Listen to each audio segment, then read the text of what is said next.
श्री शनैश्चरमाला मन्त्रः। अस्य श्री शनैश्चरमाला मन्त्रस्य काश्यप ऋषिः अनुष्टुप् छन्दः। शनैश्चरो देवता संबीजं निम्शक्तिः मम कीलकं समस्तपीडा परिहारार्थे शनैश्चर प्रसाद सिद्ध्यर्थे जपे विनियोगः अथ न्यासः। ओम शनैश्चराय अंगुष्ठाभ्यां नमः। कृष्णवर्णाय तर्जनीभ्यां नमः। सूर्यपुत्राय मध्यमाभ्यां नमः। मंदगतये अनामिकाभ्यां नमः। गृध्नवाहनाय कनिष्ठिकाभ्यां नमः। पंगुपादाय करतलकरविष्टाभ्यां नमः। हृदयादिकरन्यासः। ओम शनैश्चराय हृदयाय नमः। ओम कृष्णवर्णाय शीर्षे स्वाहा। ओम सूर्यपुत्राय शिखायै वषट्। ओम मंदगतये कवचाय हुम्। ओम गृध्रवाहनाय नेत्राय वषट्। ओम पंगुपादाय अस्त्राय फट्। ध्यानम् दौर्भिर्धनुर्द्विशिखिचर्मधरं त्रिशूलम् भासवत्किरीटमुकुटो ज्वलितेन्द्रनीलम् नीलातपत्रकुसुमादिसुगन्धभूषम् देवं भजेरविसुतं प्रणतोऽस्मि नित्यम्। ॐ नमो भगवते शनैश्चराय मंदगतये सूर्यपुत्राय महाकालाग्नि सदृशाय क्रूर कृश देहाय गृधासनाय नीलरूपाय चतुर्भुजाय त्रिनेत्राय नीलांबरधराय नीलमाला विभूषिताय धनुराकारमण्डले प्रतिष्ठिताय काश्यप गोत्रात्मजाय माणिक्यमुक्ताभरणाय छायापुत्राय सकल महारौद्राय सकल जगत भयंकराय पंगुपादाय क्रूररूपाय देवासुर भयंकराय सौरये कृष्णवर्णाय स्थूल रोमाय अधोमुखाय नीलभद्रासनाय नीलवर्णरथरूढ़ाय त्रिशूलधराय सर्वजन भयंकराय मंदाय दं सं नम मम हुम रक्ष रक्ष शत्रुन्नाशय नाशय सर्वपीडा नाशय नाशय। विषमस्थ शनैश्चरान् सुप्रीण्य सुप्रीण्य सर्वज्वराय शमय शमय समस्त व्याधि न मोचय मोचय विमोचय माम रक्ष रक्ष समस्त दुष्ट ग्रह भक्ष भक्ष भ्रामय भ्रामय त्रासय त्रासय बन्धय बन्धय उन्मादय उन्मादय दीपय दीपय तापय तापय सर्वविघ्न छिन्धि छिन्धि डाकिनी साकिनी भूत वेताल यक्ष रक्षो गंधर्व ग्रहान ग्रासय ग्रासय भक्षय भक्षय दह दह पच पच हन हन विदारय विदारय शत्रुन नाशय नाशय सर्वपीडा नाशय नाशय। विषमस्थ शनैश्चरान् सुप्रीण्य सुप्रीण्य सर्वज्वरान् समय समय समस्त व्याधिन विमोचय विमोचय। ओम सं नम मम ह्रां फं हुं शनैश्चराय नीलाभरणाय नीलमेखलाय सौरये नमः। ओम श्री गणेशाय नमः। अथ शनैश्चर स्तोत्र प्रारंभः। अस्य श्री शनैश्चर स्तोत्र महामन्त्रस्य काश्यप ऋषिः अनुष्टुप् छन्दः श्री शनैश्चरो देवता संबीजं नं शक्तिः मम कीलकं शनैश्चर प्रसाद सिद्ध्यर्थे जपे विनियोगः करन्यासः शनैश्चराय अंगुष्ठाभ्यां नमः मंदगतये तर्जनीभ्यां नमः अधोक्षजाय मध्यमाभ्यां नमः सौराय अनामिकाभ्यां नमः शुष्कोदराय कनिष्ठिकाभ्यां नमः छायात्मजाय करतलकरपिष्टाभ्यां नमः अंगन्यासः शनैश्चराय हृदयाय नमः मंदगतये शीर्षे स्वाहा अथोक्षजाय शिखायै वसट सौराय कवचाय हुं शुष्कोदराय नेत्राय वसट छायात्मजाय अस्त्राय फट भूर्भुवस्वरोमिति दिग्बन्धः ध्यानम् चापासनो गृद्धरथस्तु नीलः प्रत्यङ्मुखकाश्यपगोत्रजातः शशूलचापेषु गदाधरोऽभ्याम् सौराष्ट्रदेशप्रभवश्च सौरिः नीलाम्बरो नीलवपुः किरीटे गृद्धासनस्थो विकृताननश्च केयूरहारादिविभूषिताङ्गः सदास्तु मे मन्दगते प्रसन्नः शनैश्चराय शान्ताय सर्वाभीष्टप्रदायिने नमः सर्वात्मने तुभ्यं नमो नीलाम्बराय च द्वादशाष्टमजन्मानि द्वितीयान्ते सुराशिषु ये मे संगता दोषाः सर्वे नश्यन्तु वै प्रभो सूत उवाच शृणुध्वं मुनयः सर्वे शनिपीडाहरं शुभं शनिप्रीतिकरं स्तोत्रं सर्वाभीष्टफलप्रदं पुरा कैलासशिखरे पार्वत्यै शङ्करेण च उपदिष्टं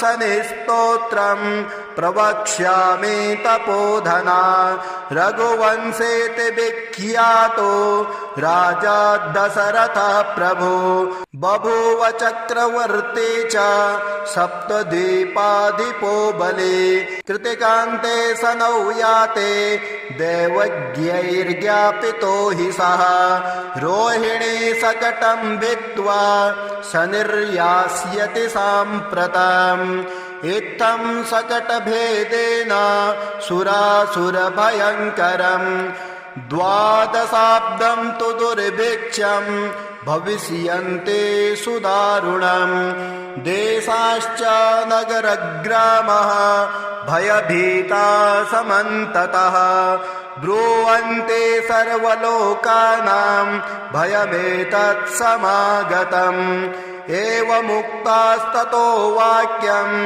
मन्त्रिभिः सह पार्थिवः व्याकुलं तु जगद्दृष्ट्वा पौरजानपदादिकम् प्रपच्छ प्रयतो राजा वसिष्ठ प्रमुखान् ऋषीन् समाधानं किमस्यास्ति ब्रूत मे मुनिसत्तमाः प्रजानां परिरक्षायै सर्वज्ञा सर्वदर्शिनः तच्छ्रुत्वा मुनयः सर्वे प्रोचुरस्य बलं महत् शनैश्चरेण सकटे तस्मिन् भिन्ने कुतः प्रजा अयं योगो ह्यसाध्यं तु शक्रब्रह्मादिभिस्तथा शतो सञ्चित्य मनसा सहसा पुरुरर्षभः समादाय धनुर्दिव्यं दिव्यायुधसमन्वितं रथमारुह्य वेगेन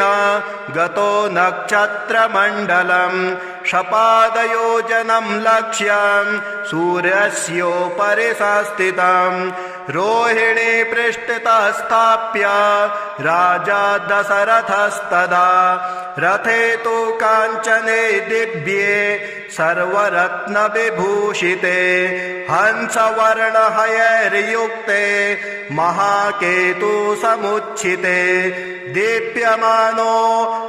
दीप्यमानो महारक्ता किरीटकटकादिभिः दीप्यमानो महारक्ता किरीटकटकादिभिः बभ्रानसा तदाकाशे द्वितीय इव भास्कर अकारणचूर्णचापेन संहारस्त्रं न्ययोजयत् संहारस्त्रं स निर्दृष्ट्वा सुरासुरभयङ्करम् कृतिकान्ते तदा स्थित्वा प्रविशन् किल रोहिणीम् दृष्ट्वा दशरथं चाग्रे ततस्तौ स भ्रुकुटी मुखः हसित्वा तभ्ययात् स्वरे हृदं वचनमब्रवीत् पौरुषं तव राजेन्द्र सुरासुरभयङ्करम् देवासुरमनुष्याश्च सिद्धविद्याधरोरगाः मयावलोकिताः सर्वे दैन्यमासो व्रजन्ति ते तुष्टोऽहं तव राजेन्द्र तपसा पौरुषेण च वरं ब्रूहि प्रदास्यामि मनसा यदभीप्सितम् दशरथ उवाच प्रसादं कुरु मे सौरे वरदो यदि मे स्थितः अद्य प्रभृति मे राष्ट्रे क्रीडा कार्या न कस्यचित् रोहिणी भेदयित्वा तो न गतव्यं त्वयासने सरितः सागरा सर्वे यावच्चन्द्रार्कमेदिनी द्वादशाब्दं तु दुर्भिक्षं न कदाचित् भविष्यति याचित्तं तु मया सौरे नान्यमिच्छाम्यहं वरम् एवमस्त्विति सुप्रीतो वरं प्रादातु शाश्वतम् कीर्तिरेषा त्वदीया च त्रैलोक्ये सम्भविष्यते प्राप्य चैनं वरं राजा कृतकृतो भवत्तदा एवं वरं तु सम्प्राप्य दृष्टरोमा स पार्थिवः रथोपस्थे धनुस्थाप्य भूत्वा चैव कृताञ्जलिः ध्यात्वा सरस्वती देवी गणनाथं विनायकम् राजा दशरथस्तोत्रं सौरेरिमदथाकरोत् अथ स्तोत्रं दशरथ उवाच नमः कृष्णाय नीलाय शिखिकण्ठनिभाय च नमो नीलमुखाब्जाय नीलोत्पतनिभाय च नमो निर्मांसदेहाय दीर्घसमश्रुजटाय च नमो विशालनेत्राय शुष्कोदरभयानक नमः पुरुषनेत्राय स्थूलरोणे नमो नमः नमो नित्यं क्षुधार्थाय अतृप्ताय नमो नमः नमो दीर्घाय शुष्काय कालदृष्टाय ते नमः नमस्ते घोररूपाय दुर्निरीक्षाय ते नमः नमो घोराय रौद्राय भीषणाय करालिने नमस्ते सर्वभक्षाय वलिमुख नमोऽस्तु ते सूर्यपुत्र नमस्तेस्तु भास्करो भयदायिने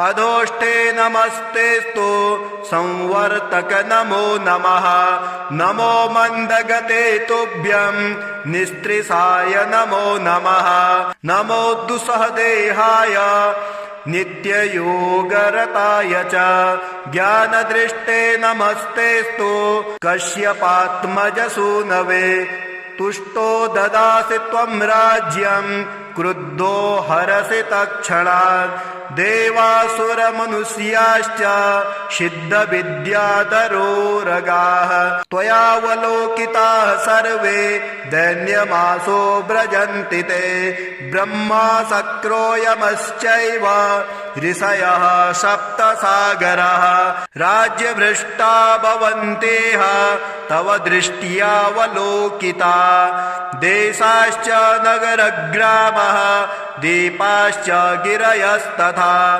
सरितः सागराः सर्वे नाशं नश्यन्ति समूलतः प्रसादं कुरु मे सौरे वरदोषे महाबल इति स्तोत्रम् एवमुक्तास्तदा सौरिः ग्रहराजो महाबलः अब्रवीच्च स निर्वाक्यं दृष्टरोमा सभास्करिः स निर्वाच तुष्टोऽहं तव राजेन्द्र स्तोत्रेणानेन सुब्रत वरं ब्रूहि प्रदास्यामि मनसा यदि भीप्सितं दशरथ उवाच प्रसन्नो यदि मे सौरे पीडा कुरु न कस्यचिद् देवासुरमनुष्याणां पशुपन्नगपक्षिणां स निर्वाच ग्रहणाश्च ग्रहाज्ञेया ग्रहापीडाकरा स्मृताः अदेयोऽपि वरोऽस्माभिः तुष्टोऽहं तु ददामि ते देवासुरमनुष्याश्च सिद्धविद्याधरोरगाः पशुपक्षी मृगाः वृक्षा पीडा मुञ्चन्तु सर्वदा त्वया प्रोक्तमिदं स्तोत्रं या पठेद्दिह मानवः एककालं क्वचित् कालं पीडा मुञ्चापि तस्य वै मृत्युस्थाने गतो वापि जन्मव्ययगतोऽपि वा पठन्ते श्रद्धया युक्तः शुचिः स्नात्वा समाहितः समिपत्रे सभर्यश्च प्रतिमां लोहजा मम माशौदानं तिलैर्मिश्रं दद्याल्लोहं तु दक्षिणां कृष्णाङ्गं महिषं वस्त्रं मानुदिश्य द्विजातये मदिने तु विशेषेण स्तोत्रेणानेन पूजयेत् पूजयित्वा जपेत् स्तोत्रं भुक्त्वा चैव कृताञ्जलिः तस्य पीडां न चैवाहं करिष्यामि कदाचन गोचरे जन्मलग्ने वा दशास्वन्तर्दशासु च रक्षामि सततं तस्य पीडास्वनग्रहस्य च अनेनैव प्रकारेण पीडामुक्तं जगद्भवेत् सूत उवाच वरद्वयं तु सम्प्राप्य राजा दशरथस्तदा मेने कृतास्थमात्मानं नमस्कृत्य शनैश्चरं शनिना चाभ्ययुज्ञातः स्वस्थानं गमत् नृपः स्वस्थानं च ततो गत्वा प्राप्तकामो भवत्तदा कोणः शनैश्चरो मन्दः छाया हृदयनन्दनः मार्तण्डजस्तथा सौरिः पाताङ्गिर्ग्रहनायकः ब्रह्मण्यः क्रूरकर्मा च नीलवस्त्रोञ्जनद्धुतिः द्वादशैतानि नामानि यः पठेच्च दिने दिने विषमस्तोऽपि भगवान् सुप्रीतस्य तस्य जायते मन्दवारे शुचि स्नात्वा मिताहारो जितेन्द्रियः तद्वर्णकुसुमैर्युक्तं सर्वाङ्गं द्विजसत्तमाः पूरयित्वान्नपान्नादये स्तोत्रं यः प्रयतः पठेत् पुत्रकामो लभेत् पुत्रं धनकामो लभेत् धनं राज्यकामो लभेत् राज्यं जयार्थी विजयी भवेत् आयुष्कामो लभेदायुः श्रीकामः श्रियमाप्नुयात् यद्यदिच्छति तत्सर्वं भगवान् भक्तवत्सलः चिन्तितानि च सर्वाणि ददाति न च संशयः नवग्रहकवचं ब्रह्मोवाच शिरो मे पातु मार्तण्डो कपालं रोहिणीपतिः मुखमङ्गारकः पातु कण्ठश्च शशिनन्दनः बुद्धिं जीवः सदा पातु हृदयं भृगुनन्दनः जठरश्च शनिः पातु जिह्वां मेदितिनन्दनः पादौ केतुः सदा पातु वारा सर्वाङ्गमेव च तिथियोष्टौ दिशः पातु नक्षत्राणि वपुः सदा अंशौ राशि सदा पातु योगाश्च स्थैर्यमेव च गुह्यं लिङ्गं सदा पान्तु सर्वे ग्रहा शुभप्रदा अणिमादीनि सर्वाणि लभते यः पठेत् ध्रुवम् एतां रक्षां पठेद् यस्तु भक्त्या स प्रयता सुधीः सचिरायो सुखे पुत्रे रणे च विजयी भवेत् अपुत्रो लभते पुत्रं धनार्थे धनमाप्नुयात् दारार्थे लभते भार्यां सुरूपां सुमनोहरं रोगी रोगात् प्रमुच्येत बद्धो मुच्येत बन्धनात् जले स्थले चान्तरिक्षे कारागारे विशेषतः यः करे धारये नित्यं भयं तस्य न विद्यते ब्रह्महत्यासुरापानां तेयं गुरुवर्गनागमः सर्वपापै प्रमुच्येत कवचस्य च धारणात् नारे वामभुजे धृत्वा सुखैश्वर्यसमन्विताः काकबन्ध्या जन्मबन्ध्या मृतवत्स्या च या भवेत् वैयपत्या जीववत्स्या कवचस्य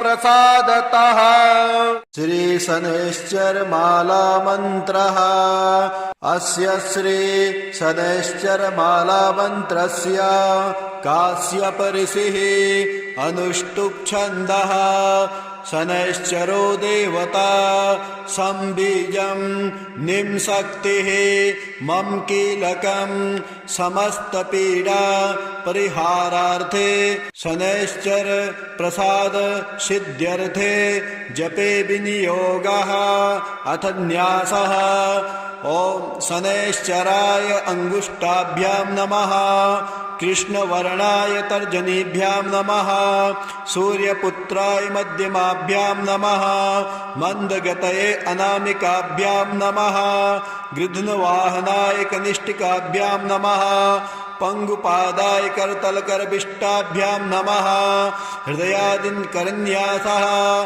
ओम शनैश्चराय हृदयाय नमः ओम कृष्णवर्णाय शीर्षे स्वाहा ओम सूर्यपुत्राय शिखायै वषट् ओम मंदगतये कवचाय हुम् ओम गृध्रवाहनाय नेत्राय वषट् ओम पंगुपादाय अस्त्राय फट् ध्यानम् दौर्भिर्धनुर्द्विशिखिचर्मधरं त्रिशूलम् भासुवत्किरीटमुकुटो ज्वलितेन्द्रनीलम् नीलातपत्रकुसुमादिसुगन्धभूषम् देवं भजेरविसुतं प्रणतोऽस्मि नित्यम् ॐ नमो भगवते शनैश्चराय मंदगतये सूर्यपुत्राय महाकालाग्नि सदृशाय क्रूर कृश देहाय गृधासनाय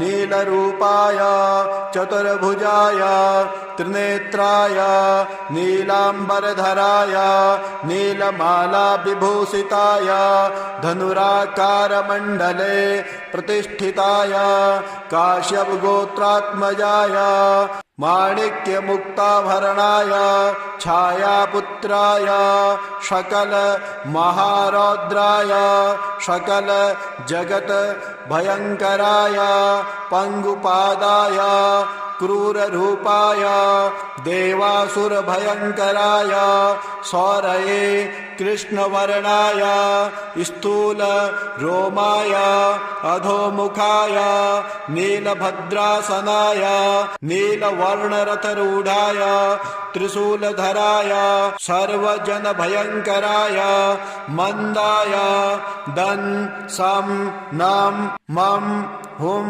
रक्ष रक्ष शत्रुन्नाशय नाशय सर्वपीडानाशय नाशय विषमस्थ शनैश्चरान् सुप्रीण्य सुप्रीण्य सर्वज्वराय शमय शमय समस्त व्याधि न मोचय मोचय विमोचय माम रक्ष रक्ष समस्त दुष्ट ग्रह भक्ष भक्ष भ्रामय भ्रामय त्रासय त्रासय बन्धय बन्धय उन्मादय उन्मादय दीपय दीपय तापय तापय सर्वविघ्न छिन्धि छिन्धि डाकिनी साकिनी भूत वेताल यक्ष रक्षो गंधर्व ग्रहान् ग्रासय ग्रासय भक्षय भक्षय दह दह पच पच हन हन विदारय विदारय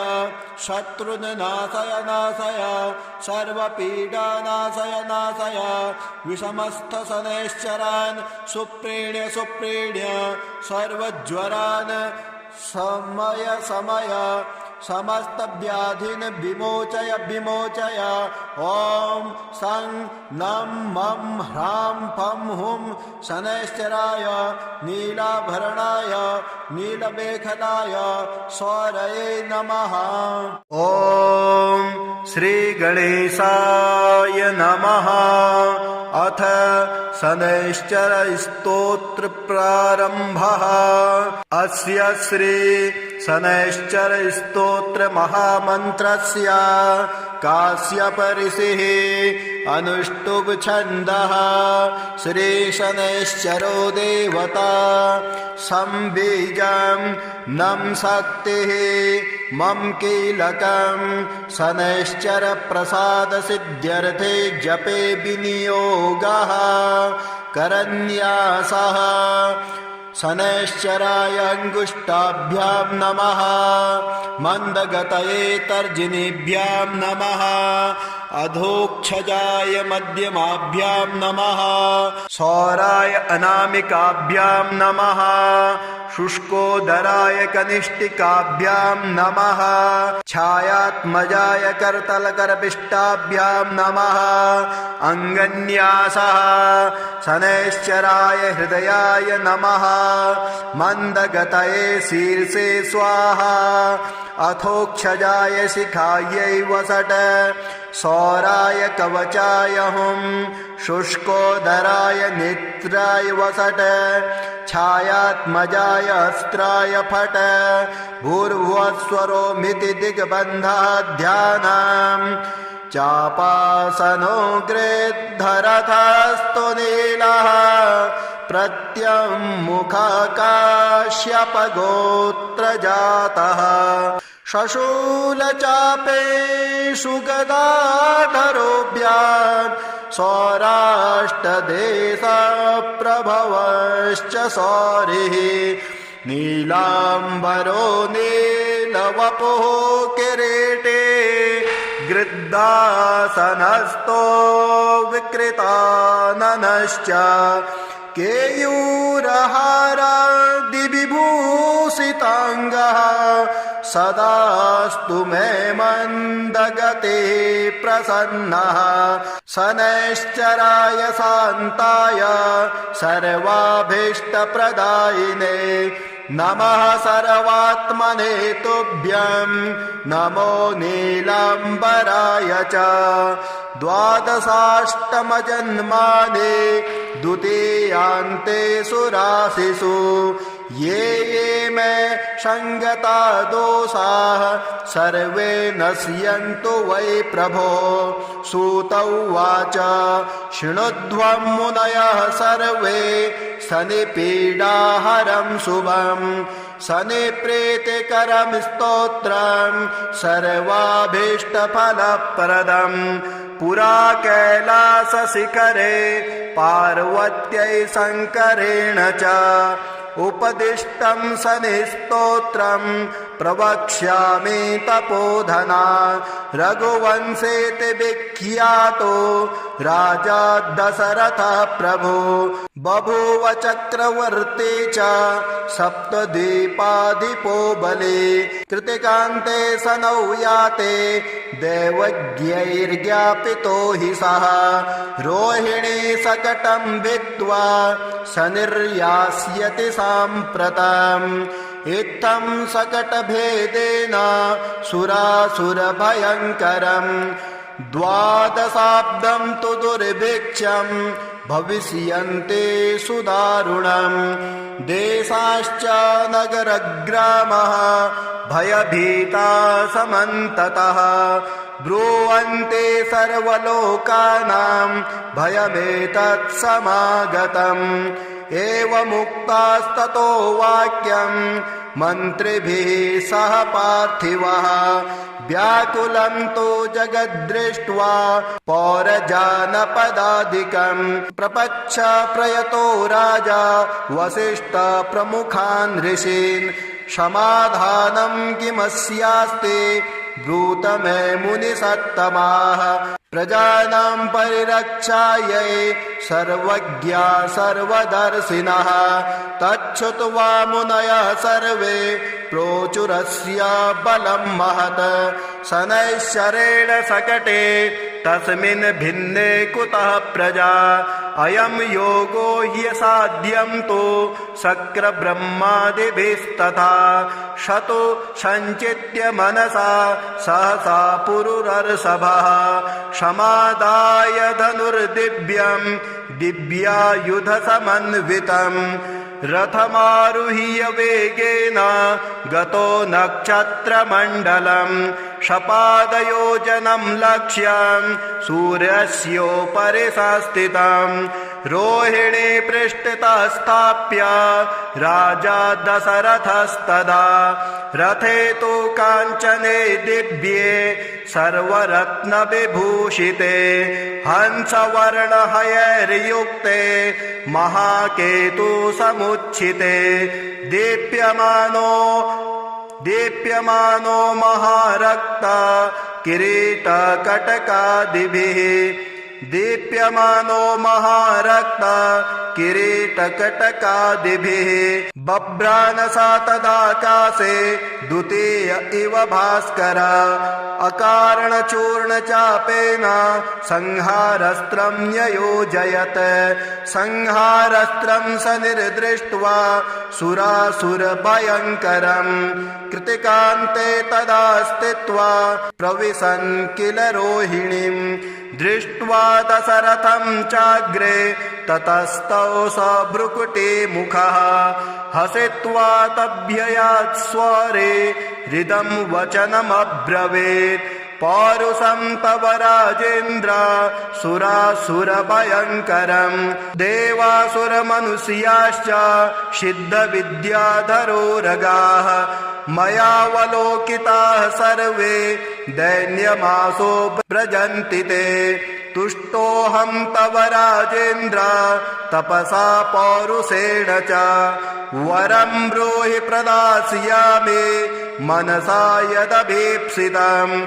दशरथ उवाच प्रसादं कुरु मे सौरे वरदो यदि मे स्थितः अद्य प्रभृति मे राष्ट्रे प्रीडा कार्या न कस्यचित्। रोहिणी भेदयित्वा तो न गतव्यं त्वया शने सरितः सागरा सर्वे यावच्चन्द्रार्कमेदिनी द्वादशाब्दं तु दुर्भिक्षं न कदाचित् भविष्यति याचित्तं तु मया सौरे नान्यमिच्छाम्यहं वरम् एवमस्त्विति सुप्रीतो वरं प्रादातु शाश्वतम् कीर्तिरेषा त्वदीया च त्रैलोक्ये सम्भविष्यते प्राप्य चैनं वरं राजा कृतकृतो भवत्तदा एवं वरं तु सम्प्राप्य दृष्टरोमा स पार्थिवः रथोपस्थे धनुस्थाप्य भूत्वा चैव कृताञ्जलिः ध्यात्वा सरस्वते देवे गणनाथं विनायकम् राजा दशरथस्तोत्रं सौरेरिमदथाकरोत् अथ स्तोत्रं दशरथ उवाच नमः कृष्णाय नीलाय शिखिकण्ठनिभाय च नमो नीलमुखाब्जाय नीलोत्पतनिभाय च नमो निर्मांसदेहाय दीर्घसमश्रुजटाय च नमो विशालनेत्राय शुष्कोदरभयानक नमः पुरुषनेत्राय स्थूलरोणे नमो नमः नमो नित्यं क्षुधार्थाय अतृप्ताय नमो नमः नमो दीर्घाय शुष्काय कालदृष्टाय ते नमः नमस्ते घोररूपाय दुर्निरीक्षाय ते नमः नमो घोराय रौद्राय भीषणाय करालिने नमस्ते सर्वभक्षाय वलिमुख नमोऽस्तु ते सूर्यपुत्र नमस्तेस्तु भास्करो भयदायिने अधोष्ठे नमस्तेस्तु संवर्तक नमो नमः नमो मन्दगते तुभ्यं निस्त्रिसाय नमो नमः नमो दुस्सहदेहाय नित्ययोगरताय च ज्ञानदृष्टे नमस्तेस्तु कश्यपात्मजसूनवे तुष्टो ददासि त्वं राज्यं क्रुद्धो हरसि तत्क्षणात् देवासुरमनुष्याश्च सिद्धविद्याधरोरगाः त्वयावलोकिताः सर्वे दैन्यमासो व्रजन्ति ते ब्रह्मा शक्रो यमश्चैव ऋषयः सप्तसागरः राज्यभ्रष्टा भवन्तेह तव दृष्ट्यावलोकिता देशाश्च नगरग्रामः दीपाश्च गिरयस्तथा सरितः सागराः सर्वे नाशं नश्यन्ति समूलतः प्रसादं कुरु मे सौरे वरदोषे महाबल इति स्तोत्रम् एवमुक्तास्तदा सौरिः ग्रहराजो महाबलः अब्रवीच्च स निर्वाक्यं दृष्टरोमा स भास्करिः स निर्वाच तुष्टोऽहं तव राजेन्द्र स्तोत्रेणानेन सुब्रत वरं ब्रूहि प्रदास्यामि मनसा यदि भीप्सितं दशरथ उवाच प्रसन्नो यदि मे सौरे पीडा कुरु न कस्यचित् देवासुरमनुष्याणां पशुपन्नगपक्षिणां स निर्वाच ग्रहणाश्च ग्रहाज्ञेया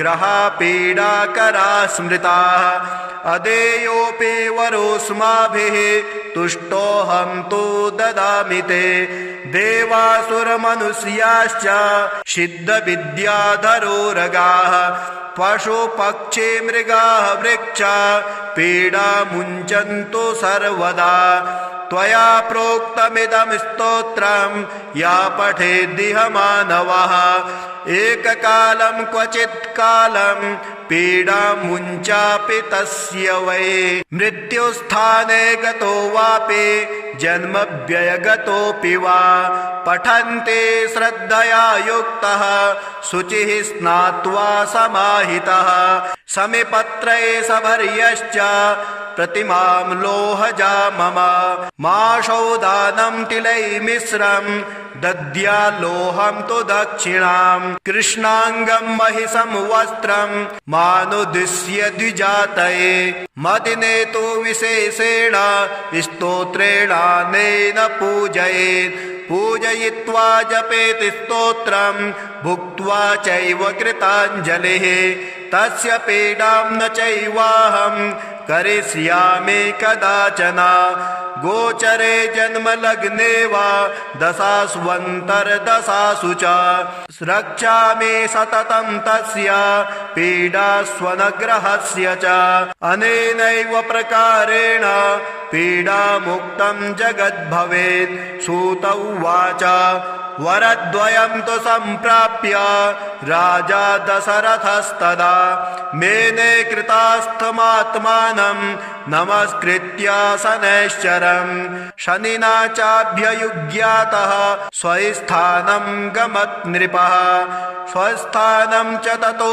गत्वा प्राप्तकामो भवत्तदा कोणः शनैश्चरो मन्दः छाया हृदयनन्दनः मार्तण्डजस्तथा सौरिः पाताङ्गिर्ग्रहनायकः ब्रह्मण्यः क्रूरकर्मा च नीलवस्त्रोऽञ्जनद्धुतिः द्वादशैतानि नामानि यः पठेच्च दिने दिने विषमस्तोऽपि भगवान् सुप्रीतस्य तस्य जायते मन्दवारे शुचि स्नात्वा मिताहारो जितेन्द्रियः तद्वर्णकुसुमैर्युक्तं सर्वाङ्गं द्विजसत्तमाः पूरयित्वान्नपान्नादये स्तोत्रं यः प्रयतः पठेत् पुत्रकामो लभेत् पुत्रं धनकामो लभेत् धनं राज्यकामो लभेत् राज्यं जयार्थे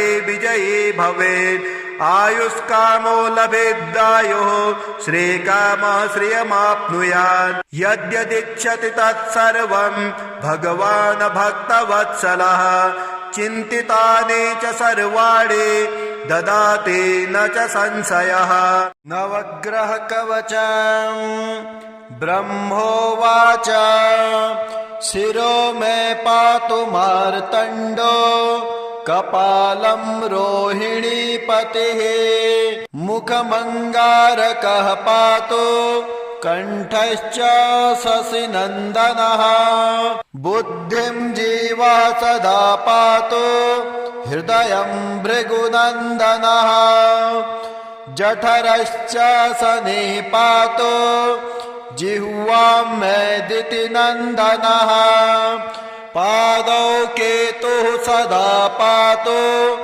वारा सर्वाङ्गमेव च तिथियोष्टौ दिशः पातु नक्षत्राणि वपुः सदा अंशौ राशि सदा पातु योगाश्च स्थैर्यमेव च गुह्यं लिङ्गं सदा पान्तु सर्वे ग्रहा शुभप्रदा अणिमादिनी सर्वाणि लभते यः पठेत् ध्रुवम् एतां रक्षां पठेद्यस्तु भक्त्या स प्रयता सुधे सचिरायो सुखे पुत्रे रणे च विजयी भवेत् अपुत्रो लभते पुत्रं धनार्थे धनमाप्नुयात् दारार्थे लभते भार्यां सुरूपां सुमनोहरम् रोगी रोगात् प्रमुच्येत बद्धो मुच्येत बन्धनात् जले स्थले चान्तरिक्षे कारागारे विशेषतः यः करे धारये नित्यं भयं तस्य न विद्यते ब्रह्महत्यासुरापानां तेयं गुरुवर्गनागमः सर्वपापै प्रमुच्येत कवचस्य च धारणात् नारे वामभुजे धृत्वा सुखैश्वर्यसमन्विताः काकबन्ध्या जन्मबन्ध्या मृतवत्स्या च या भवेत् वैयपत्या जीववत्स्या कवचस्य प्रसादतः।